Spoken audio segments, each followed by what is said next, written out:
Assalamualaikum warahmatullahi wabarakatuh. Kami dari kelompok 5 yang beranggotakan Imelda Faiza dan Sari Lia Ruswanti. Kami akan mempresentasikan hasil progres aplikasi pemesanan hotel berbasis desktop. Yang pertama adalah tampilan dari menu utama sistem informasi pemesanan hotel. Di sini ada beberapa menu. Yang pertama, menu file dengan submenu login, logout, dan exit. Master data untuk menginput data fasilitas dan pengunjung. Ada form transaksi dengan submenu pemesanan. Dan ada laporan per hari ini fasilitas pengunjung. Ada pengaturan ubah password dan tambah pengguna. Dan tentang info aplikasi ini. Tampilan yang kedua yang telah kami buat ada di master data fasilitas dengan tampilannya seperti ini. Di sini sudah beberapa data yang sudah kami inputkan. Di sini ada text box, kode fasilitas, nama fasilitas, harga fasilitas, stok, dan keterangan dengan beberapa proses yaitu button create, save, update, dan delete. Dan di sini kita bisa mencarinya juga. Terus di sini ada data grid view, fungsinya untuk menampilkan data-data yang telah diinputkan tadi. Hanya itu saja yang baru kami buat, lalu kita lari ke database-nya. Di sini ada 5 tabel yang kami buat, namun di sini terlihat jelas ya kekurangan kami di sini. Mungkin untuk selanjutnya tabel ini sudah terrelasi dengan tabel lain. Nah, konsepnya di sini ada tabel pemesanan, tabel pengunjung, tabel fasilitas, dan tabel detail pemesanan. Konsepnya begini, satu kwitansi itu hanya untuk satu pengunjung. Makanya foreign key dari primary key ID pengunjung itu menjadi foreign key ID pengunjung di tabel pemesanan. Tapi kan satu kwitansi itu bisa untuk beberapa fasilitas, tetapi dia tidak terrelasi dengan tabel fasilitas. Bagaimana caranya? Makanya dibantu dengan tabel data pemesanan, di mana tabel data pemesanan ini terrelasi dengan tabel fasilitas, namun yang menjadi foreign key-nya adalah nomor kwitansinya. Jadi makanya terrelasi ini adalah foreign key-nya.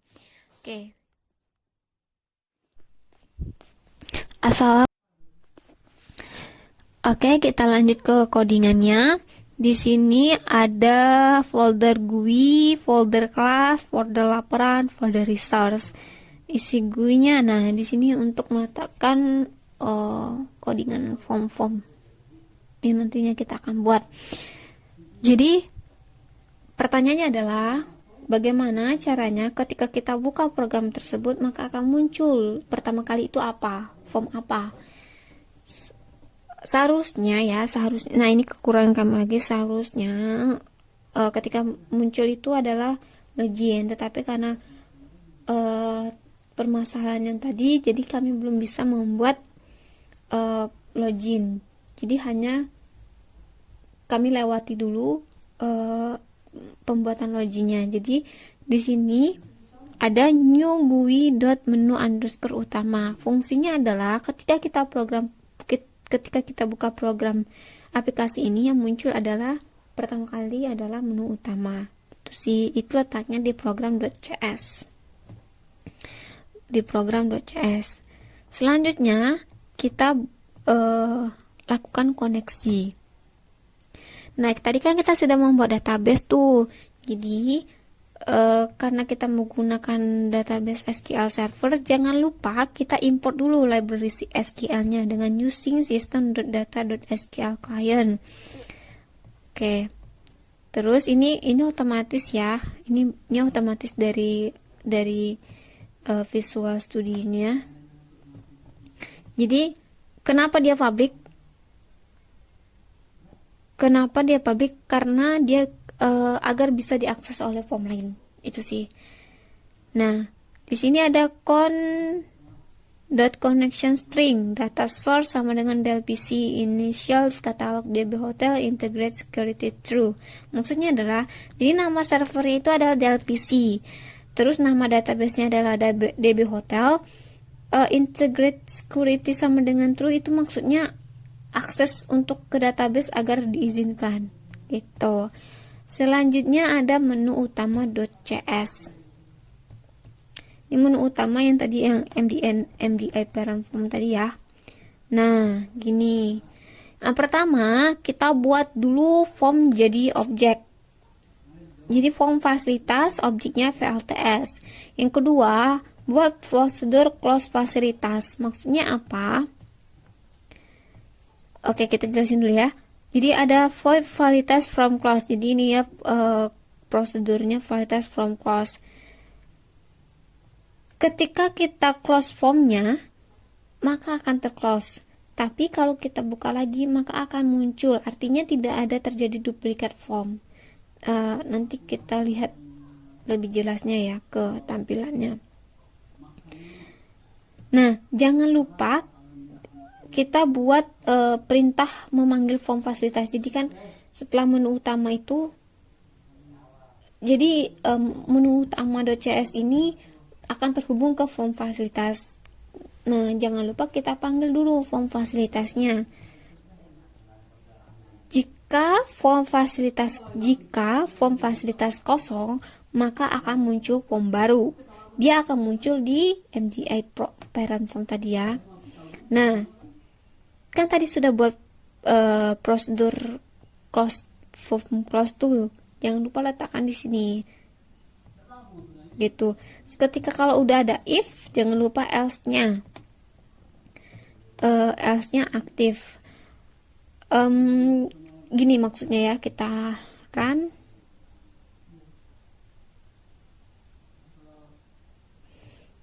Oke, bentar. Kita run misalnya, nih kita klik fasilitasnya.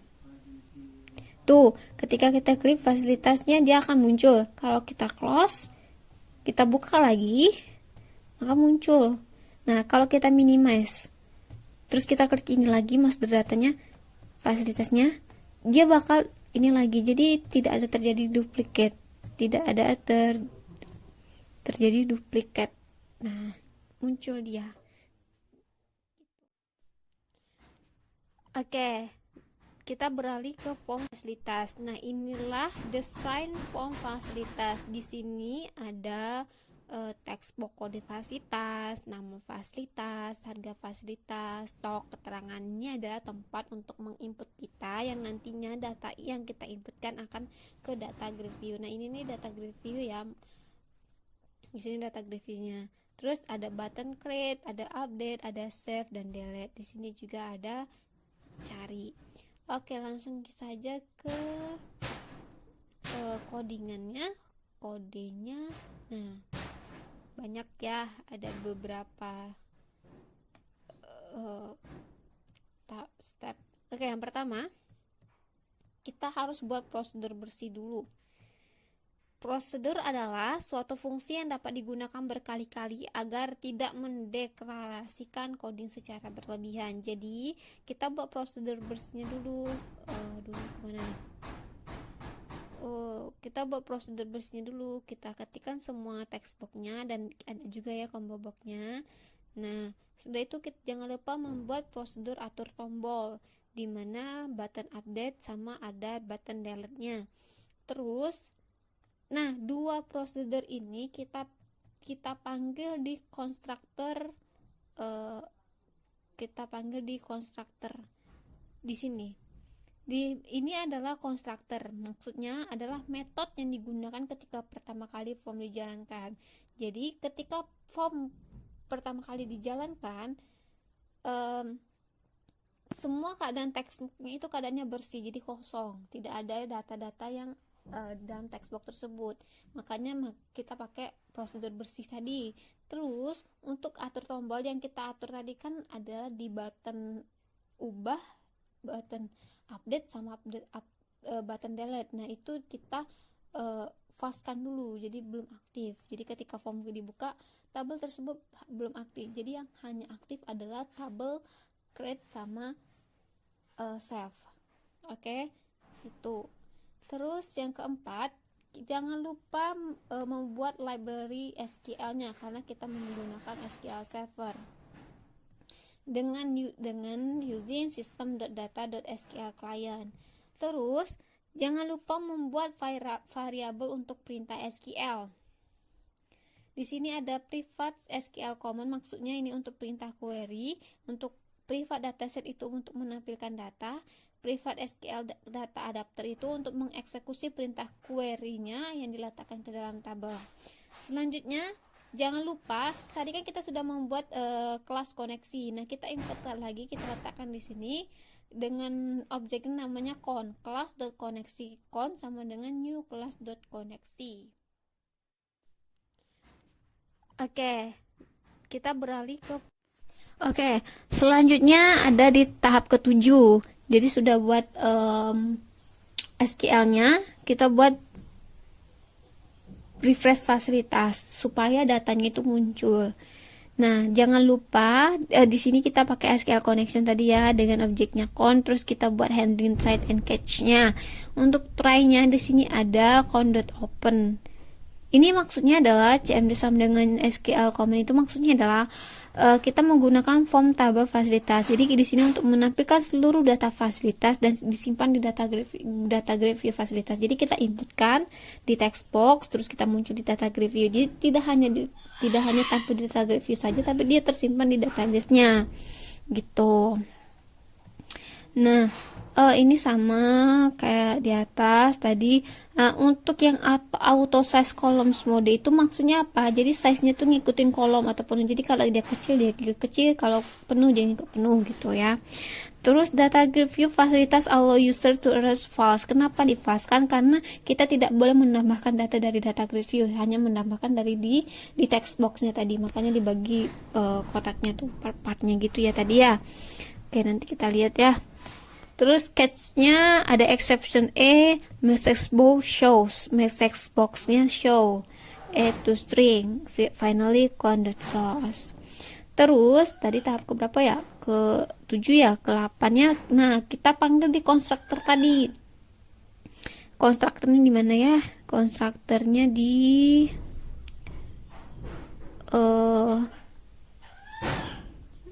konstruktornya mana ya? Di sini. Nah, sudah buat prosedur refresh fasilitas tadi.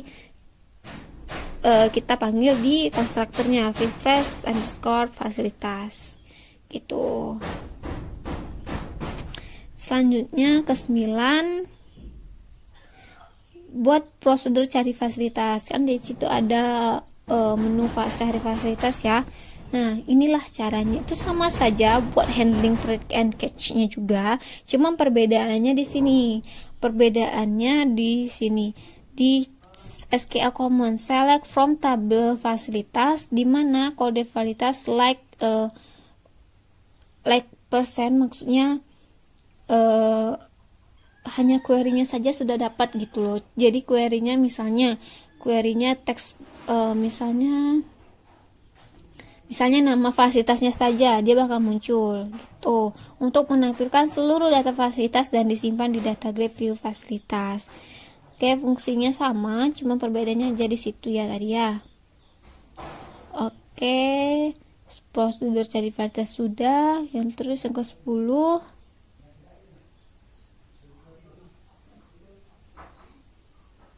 mana yang ke-10?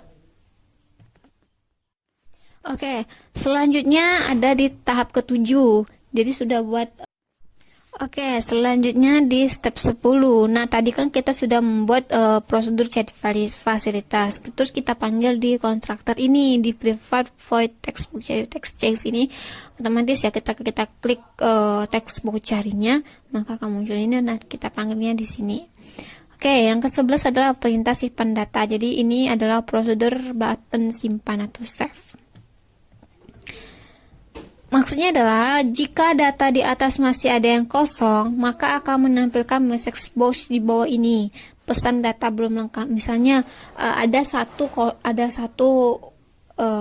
text box yang masih kosong, dia akan menampilkan bahwa data itu belum lengkap. Harus lengkapi data itu baru bisa tersimpan gitu. Terus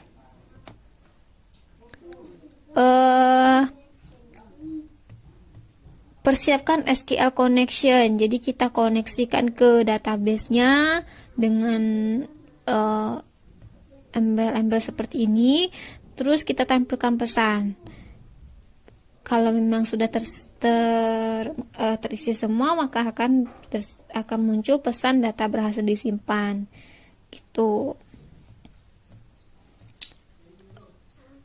Oke. Terus yang ke-12, cara ambil nilai dari record tabel yang dipilih. Fungsinya ketika kita klik data yang ada di data grid view, maka akan muncul di form fasilitas. Ini misalnya akan berpengaruh ke tabel button update ya.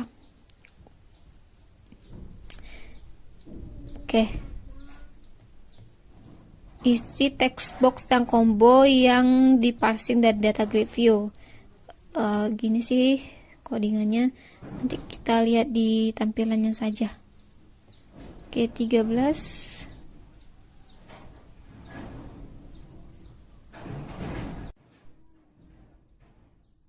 Oke, 13 mana ya? Nah, selanjutnya adalah buat perintah hapus. Ini adalah untuk prosedur button hapus. Jika message box-nya menampilkan yakin ingin menghapus data fasilitas apa gitu ya. Nah, terus SQL code-nya ketika kalau kita sudah rubah, maka datanya berhasil diubah, maka akan muncul message box-nya. Terus terakhir adalah panggil prosedur bersih dan atur tombol. Oke, button save-nya true karena sudah kalau update berarti button save-nya hidup kan, itu makanya true. Oke, kita langsung saja ya. Oke, penjelasan dari codingannya. Jadi gini, kita buka master data fasilitas, kita buka. Nah, munculnya seperti ini. Jadi kalau kita tambah, misalnya F018, nama fasilitasnya gym misalnya ya, gym. Untuk gymnya dia tidak terbatas, jadi kalau dia sudah bayar untuk satu orang, maka dia bebas mau jam berapa saja, mau kapan saja, dan berapa jam dia nge-gym. Harga fasilitasnya kita letakkan 300.000. Oke, misalnya untuk gym itu kapasitasnya hanya untuk 10 orang. Jadi kalau udah lebih 10 orang nggak bisa lagi dipesan gitu ya. Bagi keterangannya harga 300-nya itu per orang. Oke, kita save. Data berhasil disimpan. Oke. Nah, kita buka ya, besar dulu, dia auto size gitu kan. Terus kalau kita mau rubah nih datanya, misalnya gym, kita klik aja gymnya, klik ininya, maka dia akan muncul di sini. Misalnya kita akan rubah harganya, misalnya harganya 250.000 misalnya, 250.000. Oke, kita update, klik update. Data berhasil dirubah. Apakah berubah? Ya, dia berubah 250.000. Oke. Setelah itu kalau mau ngedelete, misalnya ini kita delete, kita klik, kita delete. Yakin ingin menghapus data fasilitas gym? Yes. Data berhasil diubah. Oke. Nah, jadi kalau kita close ya, coba ya, kita close. Sorry. Oke, kita muncul lagi, kita buka lagi. Tunggu. Nah, kalau kita buka fasilitasnya, nah, kalau kita close, dia akan terclose. Kalau kita buka lagi, dia akan tetap sama yang tadi dan keadaannya bersih. Button yang aktif hanya create dan save. Ketika kita sudah update, delete, nah dia akan berfungsi sendiri. Seharusnya tidak bisa di delete, jangan di delete. Tuh. kalau belum saatnya update tidak aktif, belum saatnya simpan, button simpannya belum aktif, gitu sih.